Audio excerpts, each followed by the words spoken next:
Hi friends, நம்ம பார்க்க போகிற திரைப்படம் இஃப்ன்ற ஒரு படம் தான். இந்த படம் இஃப் அப்படின்னா இமேஜினரி ஃப்ரெண்ட்ஸ், அதாவது நம்மளோட கற்பனை நண்பர்கள்னு சொல்கிற ஒரு கதைக்களம் தான். இந்த படம் வந்து ஒரு சின்ன பொண்ணு பீன்ற ஒரு பொண்ணை வச்சு மையமாக வச்சு எடுக்கப்பட்ட படம் இது.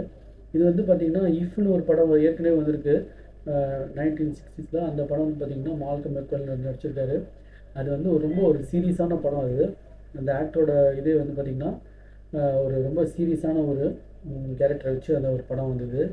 அது மாதிரி ஏதோ இஃப்னா ஏதோ ஒரு ஃபைட்டு படம், இல்லை இப்போ ஒரு கார்ட்டூனில் இஃப்னு ஒரு சீரீஸ் வந்தது, அது மாதிரி ஏதோ டஃப்பான படம் நடிச்சு பார்த்தா இது அப்படியே ஆப்போசிட்டாக ஒரு குழந்தைகளை மையமாக வச்சு எடுக்கப்பட்ட படம் இது. ரே ரெனால்ட்ஸோட அவர் வந்து பார்த்திங்கன்னா டெட்பூல் அது மாதிரி படம் சீரியஸான படம் நடிச்சிருந்தா கூட இதில் வந்து பார்த்திங்கன்னா ரொம்ப ஒரு குழந்தைங்களை எல்லோரும் டச் பண்ணுற ஹார்ட் டச் ஒரு ஒரு எக்ஸலண்ட்டான ஒரு ஹார்ட் டச்சிங் இதை வந்து பண்ணியிருக்காரு. ஜான் கிரசாங்கின்றவர் டைரக்ட் பண்ணியிருக்காரு. ரைட்டிங்கும் வந்து பார்த்திங்கன்னா ஜான் கிரசாங்கி தான். ஸோ இதில் வந்து நடித்தவங்க பார்த்திங்கன்னா நிறைய பேர் இருக்காங்க. ஸோ முக்கியமான கேரக்டர் வந்து பார்த்திங்கன்னா ரயான் ரெனால்ட்ஸ்ன்றது கால், இவரும் ஒரு இமேஜினரி ஃப்ரெண்ட்ஸ் தான். பீன்ற பொண்ணு வந்து கேலி ஃப்ளெமிங், ஜான் கிரசின்ஸ்கி வந்து அவங்க அப்பாவை நடிச்சு அந்த பீயோட அப்பாவை நடிச்சிருக்காரு. பிளாசம். இப்போ வந்து நம்ம அந்த இமேஜினரி ஃப்ரெண்ட்ஸ் வந்து ஒரு 20 கேரக்டர். அந்த 20 கேரக்டரில் ஒரு முக்கியமான கேரக்டர் நான் சொல்கிறேன். கெய்த் பிராட் பிட் வந்து நடிச்சிருக்காரு. ஸ்டீவ் கேரல் வந்து ப்ளூவாக நடிச்சிருக்காரு. அவர் தான் அந்த ஜெயிண்ட் ப்ளூ வந்து கேரக்டரை இது பண்ணி பேசியிருக்காங்க. அது வந்து ஒரு ஹைலைட்டான கேரக்டர். மற்றதெல்லாம் வந்து துணை கேரக்டராக வரும். இருந்தாலும் அதில் ஹைலைட் கேரக்டர் வந்து பார்த்திங்கன்னா இந்த ப்ளூ தான். ஸ்டீவ் கார்னல்ன்ற அவர் காமெடி ஆக்டர். அவரோட இதுதான் அந்த ப்ளூ பர்பிள் கலரில் அந்த மான்ஸ்டர் இதுவாக இருக்கும். மற்றவங்களும் வந்து ஒரு துணை தான். பிளாசம் வந்து அந்த கேரக்டரை வந்து ரப்பர் ஹோஸ்டல் வந்து அந்த ஹோப் வேலர் பிரிட்ஜ்னு நடிச்சிருக்காரு. லூயிஸ் கெசட் வந்து பார்த்திங்கன்னா இந்த டெட்டி பியருக்கு வாய்ஸ் கொடுத்துருக்காங்க. அந்த ப்ரௌன் கலர் பெருசாக இருக்கும் இல்லைங்களா, அந்த இதுக்கு வந்து வாய்ஸ் கொடுத்துருக்காங்க. அக்வாஃபினா வந்து பபுள்ஸ் அந்த இது கொடுத்துருக்காங்க. எமிலி பிளண்ட் வந்து யூனிகார்ன் அந்த சின்ன குதிரை அந்த இது கொடுத்துருக்காங்க.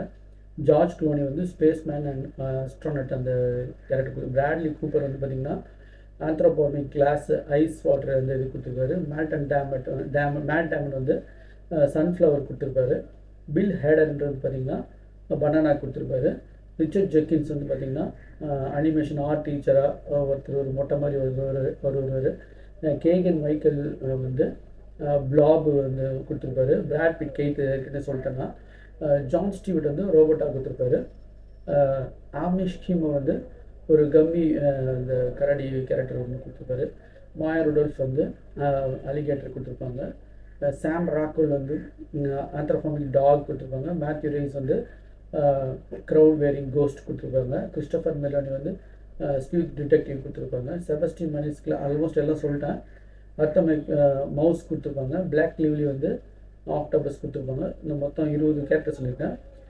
ஜான் கிறிஸ்கி வந்து மேஷ் மேலே கொடுத்துருப்பாங்க. இது மாதிரி நிறைய கேரக்டர் வந்து இந்த எலிமெண்ட்ஸில் வந்தாமல் நிறைய கேரக்டர் வரும். ஆனால் அதில் முக்கியமான கேரக்டர் வந்து இந்த பி கால், இந்த பர்பிள் நிற ஸ்டீவ் கார்லோட அந்த ப்ளூ தான். பர்பிள் கலர் இருக்கும், அந்த ப்ளூன்னு பேர் வச்சுருப்பாங்க. இந்த 3 பேரை சுற்றி தான் வருவோம். ஒரு பி ஒன்று ஃபஸ்ட்டு வரும். ஒரு நியூயார்க்கில் வந்து அவங்க அப்பாவுக்கு உடம்பு சரியில்லைன்னு அவங்க பாட்டி வீட்டுக்கு ஒரு பொண்ணு வருது. இதான் கதை. அந்த பொண்ணு வந்து பீன்ற பொண்ணு வந்து பார்த்திங்கன்னா 12 இருக்காரு. அவள் வந்து நியூயார்க் வரும்போது அவங்க அப்பாவுக்கு உடம்பு சரியில்லை, ஆப்ரேஷனுக்காக வருவாங்க. அப்போ வந்து ஒரு வித்தியாசமான ஒரு பொம்மை போகிற மாதிரி ஒரு இது மாதிரி பார்ப்பாங்க. அந்த வீட்டுக்கிட்ட போய் பார்க்கும். அப்புறம் பார்த்திங்கன்னா அந்த பொம்மை வந்து ஒரு கிரியேச்சர் மாதிரி இது வரும். அது அந்த குழந்தை அது வீட்டுக்குள்ளே போய் பார்க்கும்போது அந்த கிரியேச்சர் மாதிரி தெரியும். அது பார்த்திங்கன்னா அந்த ப்ளூன்ற கேரக்டரு. அதுலேயே வந்து மயக்கடிச்சு அது விழுந்துடும். எழுந்து பார்த்தா காலோட வீட்டில் இருக்கும். அவரும் ஒரு இமேஜினரி ஃப்ரெண்ட் தான், ஐஎஃப் தான். அது வந்து செல்லமாக கூப்பிடுவாங்க. அப்புறம் வந்து பாட்டி வீட்டுக்கு வந்துடும். அடுத்த நாள் வந்து மறுபடியும் அந்த உயிரினத்தை பார்க்குற மாதிரி போவோம். அது வந்து பார்த்திங்கன்னா அவரோட இந்த இஃபோட வேலை என்னன்னு பார்த்திங்கன்னா அந்த செல்ல குழந்தைங்களாம் வளர்கிறத வந்து அவங்க வந்து புதிய ஆளுங்களை சேர்த்து வைப்பார். அதுதான் அவரோட வேலை.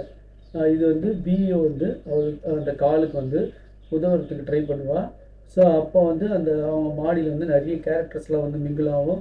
அப்புறம் அவங்க அப்பாவோட உடம்பு சரியாச்சா இல்லையா, அவங்க அப்பா உடம்பு சரியாகிறதுக்கு ப்ளூ என்ன பண்ணிச்சு, கடைசியில் இந்த இமேஜினரி ஃப்ரெண்ட்ஸ்லாம் எப்படி போகிறாங்க, இமேஜினரி ஃப்ரெண்ட்ஸ்லாம் எல்லாருமே சேர்ந்தாங்களா இல்லையா, அப்புறம் அவங்க கடைசியில் வந்து இருக்காங்களா இல்லையா, மறைஞ்சிட்டாங்களா அப்படின்றதோட படம் முடியும். இந்த கேரக்டர் ஒன்றோட ஒன்று இந்த பிக்கு வந்து ஹெல்ப் பண்ணுறதா இருக்கட்டும், கால் வந்து இந்த அவங்க அப்பாவுக்கு ஹெல்ப் பண்ண உடம்பு சரியாகிறதுக்கு ஹெல்ப் பண்ணுற சீன்ஸு அதெல்லாம் வந்து ரொம்ப டச்சிங்காக இருந்தது. இந்த படம் குழந்தைங்களோட ஃபேமிலியோட கண்டிப்பாக பார்க்க வேண்டிய படம். இன்னும் இந்த படத்தில் மியூசிக் வந்து பார்த்திங்கன்னா மைக்கேல் ஜியஷினோன்ற பண்ணியிருக்காரு, இன்க்ரெடிபிள்ஸ் அதெல்லாம் பண்ணவர். இந்த படத்தில் மியூசிக் வந்து அந்த சீனோட ஃபுல்லாக பிளெண்ட் ஆகி மெல்ட் ஆகி நல்லா பக்காவாக வரும். ஸோ இது மே 17 ரிலீஸ் ஆச்சு. இது வந்து 104 மினிட்ஸ் வருது, ஒரு 110 மினிட்ஸ் கிட்ட அப்படியே படம் ஃபுல்லாக முடியுது. இந்த படம் வந்து பார்த்திங்கன்னா முழுக்க முழுக்க வந்து குழந்தைங்களை மையமாக வச்சு தான் எடுக்கப்பட்ட படம். இது வந்து பார்த்திங்கன்னா 3Dயில் இல்லை, இது 2Dயில் வந்து 3Dயில் வந்து தமிழ் டப்பிங்கோடு வந்தால் இன்னும் நிறைய எல்லாரும் நல்லா ஃபுல்லாக பார்ப்பாங்க இந்த படத்தை. இந்த படம் வந்து ஓடிடியில் வரும்போது தமிழில் வந்தால் எல்லாருக்கும் ரொம்ப பிடிக்கும். ரே ரெனால்ட்ஸ் வந்து நல்லா நடிச்சிருந்தாரு. கடைசியில் வந்து அதாவது அந்த பாட்டிக்கும் இமேஜினரி ஃப்ரெண்ட்ஸ் தெரிகிற மாதிரி சில பிளாஸ்ன்றதெல்லாம் தெரிகிற மாதிரிலாம் வச்சுருப்பாங்க. அப்புறம் ரே ரெனால்ட்ஸும் அந்த மறைஞ்சு போயிடுவார். ரே ரெனால்ட்ஸுன்றவரும் அவரும் அந்த மனிதனாக இருக்கிறவரும் ஒரு ஐஎஃப் தான்றது கடைசியில் தெரியும். அது இல்லாமல் அந்த கெய்த்ன்றது வந்து எல்லோரும் இமேஜினரி ஃப்ரெண்ட்ஸையும் பார்க்கும், மனுஷனையும் பார்க்கும், அது மாதிரிலாம் நிறைய ட்விஸ்ட்லாம் வச்சுருப்பாங்க. இந்த படம் வந்து ஒரு சூப்பர் படம் ஃப்ரெண்ட். டைம் போனது தெரில. இப்போ இந்த வருஷத்தில் வந்த ஒரு நல்ல ஒரு குழந்தைங்களுக்கும் பெரியவங்களும் பார்த்து ரசிக்கக்கூடிய இருக்க படம். இது கண்டிப்பாக எல்லாம் பார்த்து என்ஜாய் பண்ணுங்கள். Thanks friends.